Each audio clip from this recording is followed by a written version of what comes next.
Hai guys, selamat berjumpa kembali pada channel novel populer viral yang keren ini. Saat ini admin akan menghadirkan sebuah novel yang viral dengan alur cerita yang sangat menarik dan seru, yang berjudul Kaisar Agung Seni Bela Diri. Sebelum mengikuti keseruan ceritanya, mohon bantuan kalian untuk subscribe, like, dan share video yang ada di channel ini. Selamat menikmati.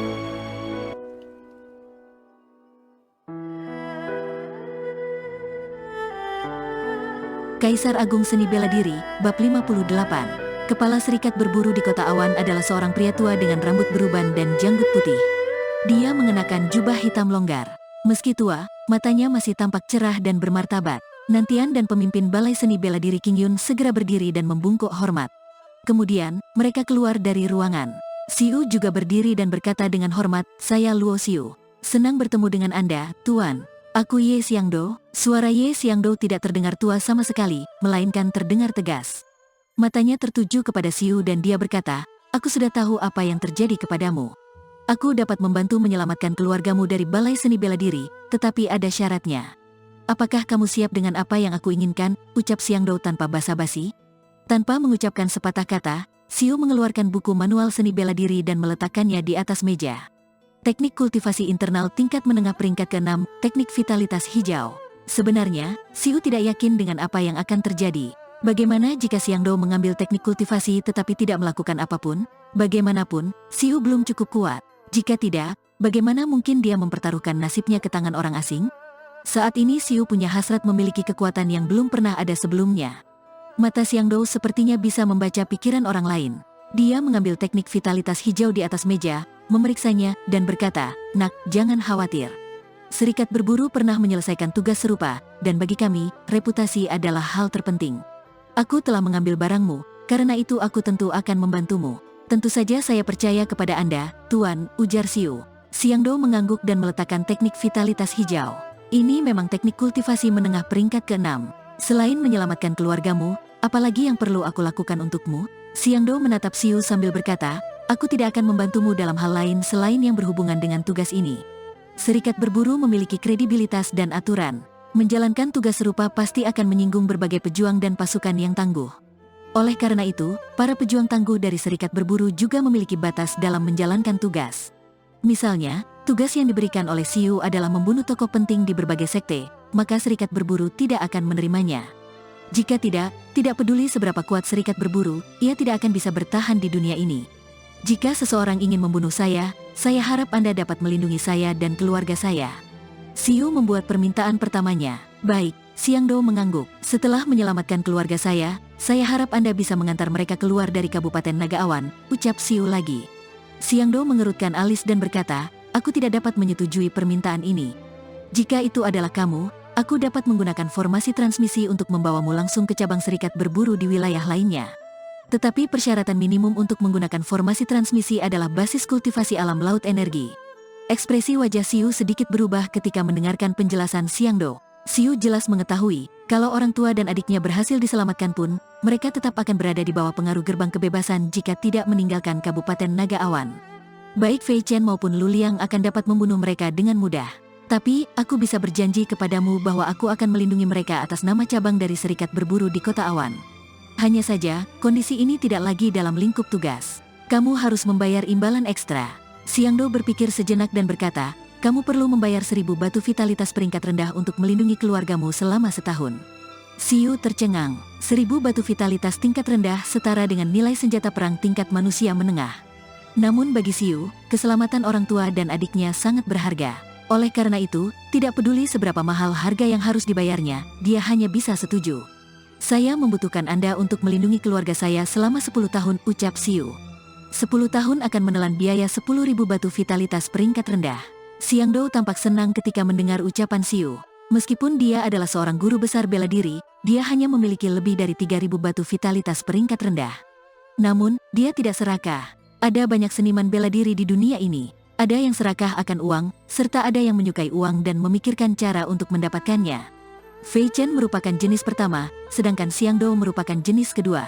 Siu sangat beruntung karena bisa bertemu orang-orang seperti pemimpin Balai Seni Bela Diri King Yun, Nantian, dan Xiangdo. Dia hanyalah seorang kultivator seni bela diri tingkatan lautan energi. Jika dia bertemu dengan orang jenis pertama, semua kekayaannya akan dirampas. Tuan, saya tidak memiliki begitu banyak batu vitalitas sekarang. Bisakah saya memberikan jaminan dengan pusaka yang memiliki nilai sama? Xiu menambahkan, 10.000 batu vitalitas peringkat rendah setara dengan 100 batu vitalitas peringkat menengah. Meskipun Xiu memilikinya, batu vitalitas dapat membantunya berkultivasi, jadi dia harus menyimpan beberapa untuk berjaga-jaga jika dia membutuhkannya di masa depan. Tentu, Xiangdou setuju tanpa berpikir panjang. Selama nilainya sama, dia bisa menerima batu vitalitas atau pusaka lainnya. Xiu mengeluarkan pedang perang dari cincin penyimpanannya dan meletakkannya di atas meja. Ini adalah pedang perang level rendah peringkat bumi. Benda ini bernilai lebih dari 10.000 batu vitalitas peringkat rendah. Xiangdou mengangguk. Berdasarkan benda yang dikeluarkan oleh Xiu, dia merasa bocah 14 tahun ini sangat beruntung karena bisa mendapatkan barang berharga yang ditinggalkan oleh seorang guru besar bela diri. Selain itu, seorang guru besar bela diri yang memiliki senjata perang level rendah peringkat bumi pasti bukan guru besar bela diri biasa. Xiangdou juga merupakan seorang guru besar bela diri, tetapi yang dia gunakan hanyalah senjata perang tingkat manusia tertinggi. Dia tidak mampu membeli senjata perang tingkat rendah peringkat bumi. Adapun mengenai harta karun yang ditinggalkan oleh Raja Bela Diri, Xiangdou tidak terlalu memikirkannya. Bagaimanapun, Raja Bela Diri terlalu langka di Kabupaten Naga Awan. Setelah mencapai kesepakatan dengan Xiangdou, keduanya berjalan keluar ruangan. Nantian dan pemimpin Balai Seni Bela Diri King Yun sedang menunggu di luar pintu. Ketika mereka melihat Xiangdou berjalan di belakang Xiu seperti seorang penjaga, mereka berdua saling memandang dan tahu bahwa Xiangdou telah setuju untuk membantu Xiu. Saat berjalan kembali ke aula pemburu, Xiu tidak mengenakan topi bambu. Sanshan, yang merupakan resepsionis, melihatnya dan mulai memikirkan apa yang terjadi beberapa bulan yang lalu. Wajahnya yang cantik terlihat sedikit malu. Namun, ketika melihat pria tua berjanggut putih di belakang Xiu, matanya melebar dan tangan kecilnya langsung menutupi bibir merahnya. Astaga, bukankah itu kepala serikat? Mata Sanshan penuh dengan ketidakpercayaan. Sanshan cukup beruntung karena pernah bertemu sekali dengan Xiangdou, jadi dia bisa mengenalinya dalam sekilas. Namun, banyak pemburu di aula yang belum pernah melihat Xiangdou, karena itu mereka tidak tahu betapa agungnya tetua berjanggut putih ini. Kepala serikat berjalan di belakang Xiu. Siapa sebenarnya dia? Sanshan tiba-tiba merasa bahwa pemuda berbaju hitam itu penuh misteri. Xiu. Seketika itu, seorang pria parubaya yang berpakaian brokat berjalan ke aula pemburu. Dia melirik orang-orang di aula, lalu memandangi Xiu. Melihat ke arah suara itu, Xiu tampak sedikit mengernyit. Dia tidak mengenal pria parubaya berpakaian brokat ini, tetapi pria itu terlihat sedikit mirip dengan mantan pemimpin keluarga Zhang, Cao Xiong. "Apakah kamu dari keluarga Zhang?" tanya Xiu. Pria parubaya berpakaian brokat berjalan mendekat sambil tersenyum. "Ya, aku adalah kepala keluarga Zhang saat ini, Cao Hai. Kenyataannya, kakakku meninggal karenamu. Namun, aku tidak akan menjadi kepala keluarga Zhang jika bukan karenamu." Cao Hai berjalan ke arah Xiu dan berbisik, "Sejujurnya, bukan kakakku yang memberi perintah agar menangkap orang tua dan adikmu, melainkan aku." "Kamu?" Xiu memiliki niat membunuh di matanya ketika mendengar ucapan tersebut. Cao Hai adalah pria yang akan melakukan apa saja demi mencapai tujuannya. Demi menjadi kepala keluarga Zhang, dia bahkan mencelakai saudaranya hingga mati.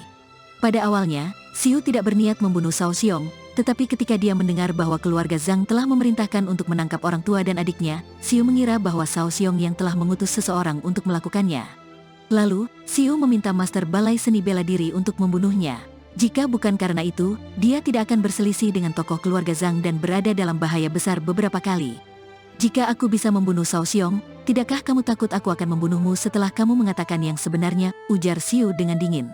Cao Hai tertawa penuh hina dan mencercanya, "Kamu akan segera mati. Beraninya kamu berkata sombong seperti itu?" Dia berani mengatakan hal ini kepada Xiu karena dia tidak takut apapun. "Jangan kira kamu bisa aman di serikat berburu. Jika kamu tidak keluar, aku akan mengutus seseorang untuk membawa orang tua dan adikmu kemari, lalu membunuh mereka."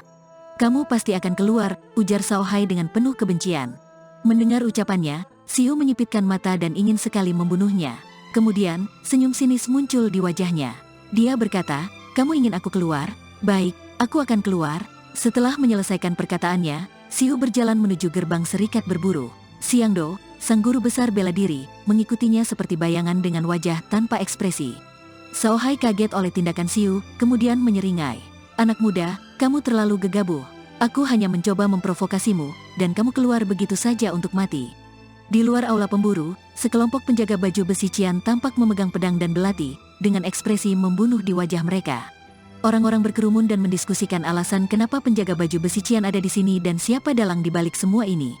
Tiba-tiba, Siu berjalan keluar dari cabang serikat berburu. Penjaga baju besi Qian sekalian, dengarkan aku. Tangkap Siu, jika dia melawan, bunuh dia segera. Suara kejam Sao Hai terdengar seketika itu. Terdengar suara pedang yang keluar dari sarungnya satu demi satu. Aura 30 penjaga baju besi Qian menyebar pada saat yang sama dan mengepung Siu dari segala penjuru. Sao Hai berdiri di depan gerbang serikat berburu untuk menghadang Siu jika dia hendak melarikan diri ke serikat berburu. Siu sama sekali tidak peduli. Ada Xiangdou yang berjaga di belakangnya.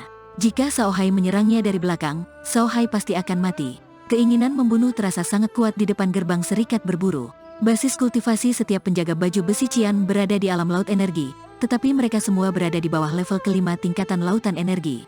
Hanya ketua mereka yang memiliki basis kultivasi level ke-6 tingkatan lautan energi. Seorang penjaga baju besi Qian menghampiri Siu dengan pisau panjang di tangannya. Dia tampak tersenyum dingin dan sadar apa yang sedang terjadi. Sebuah kepala terlempar ke udara dan menggelinding jauh. Darah menyembur keluar seperti air mancur, dan Siu sudah memegang pedang perang hitam penuh darah di tangannya.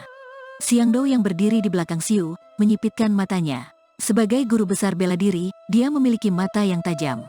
Dia bisa melihat bahwa ilmu pedang Siu sangat cepat dan akurat, dan ketika menyerang, Siu terlihat tegas dan kejam. Dalam sekejap, dia membunuh seorang kultivator seni bela diri di alam laut energi yang basis kultivasinya setara dengan dirinya. Meskipun itu hal sepele bagi seorang guru besar bela diri, seorang kultivator seni bela diri yang baru berusia 14 tahun dan telah mencapai level ketiga tingkatan lautan energi bukan lagi bakat biasa.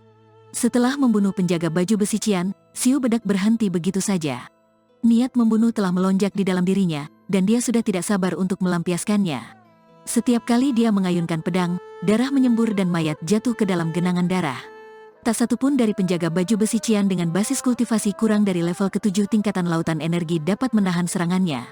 Gerakan pedang Siu secepat kilat. Kultivator seni bela diri biasa tidak memiliki kesempatan untuk menghindari serangannya kecuali mereka adalah master dengan naluri bertarung yang tajam. 3 penjaga baju besi Qian terlihat mundur ke kejauhan, lalu mengeluarkan busur dan menembakkan panah ke kepala Siu.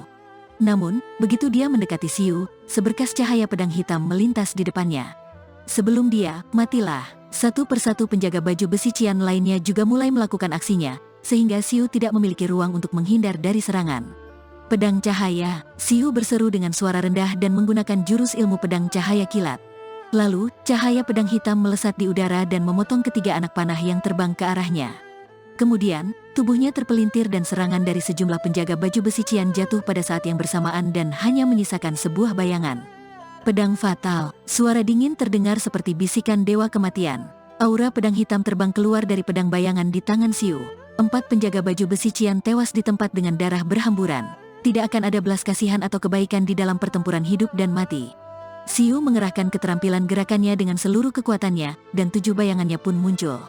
Siu tampak tenggelam dalam pembunuhan untuk melepaskan niat membunuh yang bergejolak di dadanya. Membunuh seseorang dengan satu serangan akan menyebabkan pedang berlumuran darah. Dalam waktu singkat, tanah di depan gerbang serikat berburu penuh dengan darah.